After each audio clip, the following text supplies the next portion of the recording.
പ്രകൃതിക്ഷോഭങ്ങളും മഹാമാരിയും ഉടൻ തന്നെ മനുഷ്യകുലം സർവ്വസംഹാരിയായ വിനാശത്തെ നേരിടാനിരിക്കുന്നു. അതിന്റെ ആദ്യ അടയാളങ്ങൾ യുദ്ധം, അക്രമം, അരാജകത്വം എന്നിവയാണ്.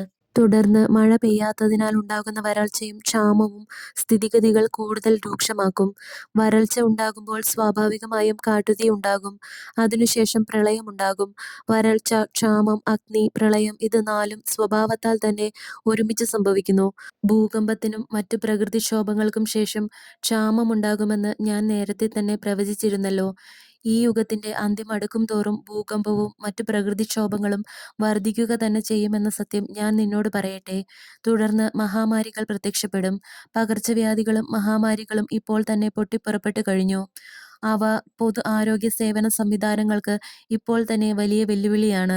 ബൈബിൾ വ്യക്തമായി തന്നെ പറയുന്നു, മഹാമാരികളും പകർച്ചവ്യാധികളും പോലെയുള്ള ഭാവിയിലെ രോഗങ്ങളെല്ലാം പരത്തുന്നത് വന്യമൃഗങ്ങളായിരിക്കുമെന്ന്.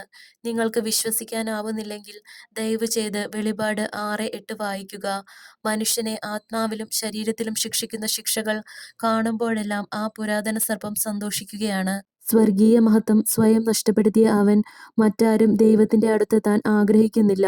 മനുഷ്യൻ എന്റെ ഉപദേശം ശ്രവിക്കുന്നു എന്ന് എപ്പോൾ അവൻ മനസ്സിലാക്കിയോ അപ്പോൾ തന്നെ അവൻ ദൈവത്തിനെതിരായ യുദ്ധം ആരംഭിച്ചു കഴിഞ്ഞു എന്നതാണ് സത്യം.